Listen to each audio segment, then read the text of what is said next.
Hi, I'm Spider-Man, and I can't see a thing. Give me a second. Oh. That's better. Oof. I can't see, I can't breathe. Barely hearing this thing, but Spider-Man, Brand New Day is the new Spider-Man movie, and it's gonna be a doozy. I didn't just get all dressed up in this extremely hot Spider-Man hoodie in the middle of July for nothing. For reference, let me just quickly show you the line for Spider-Man Brand New Day. I can't remember when I've seen this theater this full, especially since, post-COVID. Like, post-COVID, I think, like, Barbie, well, technically Barbenheimer, was the last time I've seen this movie theater this packed with people. And it's for good reason. I mean, I could barely even get a ticket. I had to resort to actually buying it online, as I normally don't tend to do. But I mean, it's the fourth Spider-Man movie with Tom Holland. It's got a pretty big act to follow. I mean, it's following up Spider-Man No Way Home, one of the best Spider-Man movies ever, and one of the best superhero movies of all time. Made almost $2 billion, and this movie's definitely following in its footsteps, judging by the line and the almost impossibility to get seats. So yeah, this thing is really hot, and I kind of want to get my popcorn and stuff and get into the theater so I can take it off, because I'm melting in here. I'm melting! Anyways, I'll see you when I come out of it. I have really high hopes for it. Let's just hope they're met. See you then. Flip! Right, so Spider-Man, Brand New Day. It is a brand new day, in fact. Brand new movie. And look at this cool drinking cup, Spider-Man drinking cup that I got. It's amazing. I got another one in the bag, less impressive one. That's why I used this one.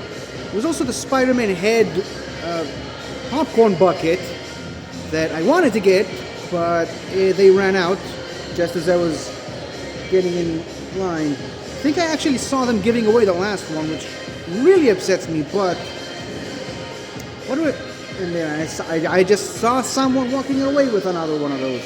That's gonna haunt me, not getting the Spider-Man popcorn bucket. Anyways, what did I think of the movie? Never mind the merchandise. What did I think of the movie? It's really good. I think it's not groundbreaking. Let's put it that way. It didn't blow me away or anything. I mean, I think I said this in the intro. Hold on. I said this in the intro. This movie has a lot to live up to. A lot. I mean, it's following up Spider-Man No Way Home, which is like one of the best superhero movies ever. Some might even call it the best Spider-Man movie ever. So to follow that up, no small task. But I mean, the movie was good. I think I need some time to think it over in my head and say that before I can say if it's great. I think I need to rewatch this movie a couple more times. I'm not ready to say that it's the best Spider-Man movie, because it's not.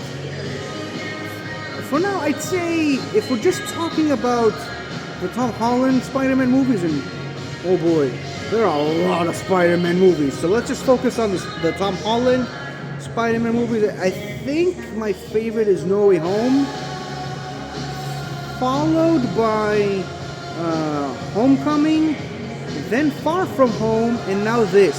Now, of course, this could change. This could change easily.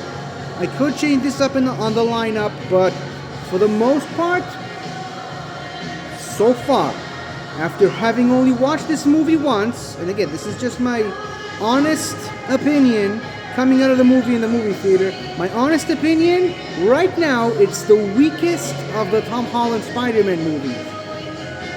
Still really good. I mean, I see it in many ways. It's kind of similar to the Toy Story movies, sort of, because for years my favorite was the third one, followed by the first, then the second, and then the fourth. And of course now the fifth one came out, which I think I'd rank it above the fourth easily. Guess we're just gonna have to wait for a fifth Spider-Man movie with Tom Holland now. But overall, I'd say the movie,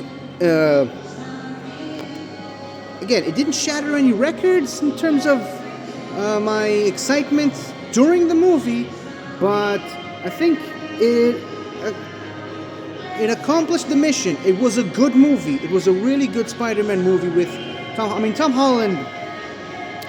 What can I say about the guy? The guy was born to play Spider-Man, literally. Like, we had to go through the Tobey Maguires and the Andrew Garfields. Those were all appetizers to get us to the Tom Holland Spider-Man. Well, what can I say? I mean, he's by far, I think, in my opinion, my personal opinion, he's by far the best Spider-Man we've ever gotten. Like, ever, bar none. And I'm including animation and whatnot. He's the best. Now, speaking of the best and definitive versions of a comic book character, Jon Bernthal as Punisher. I mean, talk about a guy born to play a certain character. Jon Bernthal, again, we had to go through the Dolph Lundgren and the Thomas Jane, Ray Stevenson Punishers. It was all just build up to get to this Punisher. This Frank Castle just is incredible. And you know what? You'd think that the Jon Bernthal Punisher established in the Daredevil Netflix verse, you'd think it wouldn't work in a PG-13 movie like a Spider-Man movie. And you'd be right. But oh my goodness, and like he just brings so much of a different energy to this movie. I think that was the biggest question for a lot of people. Sorry, my hand is getting tired, and I'm holding this drinking cup, so I have to keep alternating my hands. But I mean, I think he was the biggest wild card in the movie, because I mean, you already know what Tom Holland's gonna do with Spider-Man. I mean, he's been playing the character. Oh my goodness. Tom Holland has been playing the character for 10 years. I just realized that. It just dropped on me like a ton of bricks. So yeah. Tom Holland has been playing the character for a decade. And it shows. But I suppose, yeah, Jon Bernthal has also been playing Punisher for a decade. But therein lies the difference. We already know, we've seen Spider-Man, and we've seen Tom Holland as Spider-Man in a bunch of movies for the last 10 years. And of course, we've also seen Jon Bernthal as Punisher, but we've never seen him in this type of scenario. How is that character, as it was established in the Netflix verse and then transferred over to the Born Again stuff? We were never quite sure how he's going to translate to a Spider-Man PG-13 movie with Tom Holland, and he was great. Now, there are moments that are ridiculous with Frank Castle in this movie. Ridiculous. Like, Frank Castle does some stuff in this movie that he would never in a million billion years do in, like, the Netflix shows or Daredevil Born Again or whatever. Like, there are moments where you can tell, okay, they had to dumb down the character for this movie. I get it. Still great though. Still really, really fun. You know, it kind of takes you out of the movie at times, but I was just having so much fun watching this character be who he is in a different setting with a different filter that I didn't mind too much. As for Zendaya was really good. She had a lot to do in this movie. Without spoiling, she did some stuff that really that she never really got to do in any of the other Spider-Man movies, which was a joy to watch. I enjoyed that aspect of the character, and of course, I mean Jacob Batalon as Ned Leeds. brilliant. No complaints. Like the character, he's the character that never changes. Just love to watch him as this character. Of course, if you've seen the trailers, Mark Ruffalo is the Hulk. I think he served his purpose. He wasn't in the movie that much. He had a role to play in the movie, and he did it. The villain, I think, without spoiling too much, the villain was a bit of a one-note character. There are a bunch of things in this movie that were very predictable. Very, very predictable. You can see them coming a mile away. And, I don't know if it's a knock on the movie or just the fact that, we're at this point where we've seen so many movies that, hell, this art form is well over 100 years old. So, you're going to see repeating patterns and whatnot, which is fine, I guess. But yeah, that's kind of what I feel about the villain and some of the plot points in the movie that were very, very predictable. This movie's not, like I said, it's not great. The more I think about it. But the Sadie Sink of it all. Now, I've been a little bit offline the last couple of days because reasons. But, I don't know if they've actually... Okay, so the Sadie Sink being in this movie is probably the worst kept secret in Hollywood for the last 5-10 years, almost. Like, you probably already know who she's playing. They've been trying to keep it a secret. But like I said, I've been offline for a few days for reasons of my own. So I don't know if they actually came out and said who she's playing in the movie. But if you're watching, you probably know who she's playing already.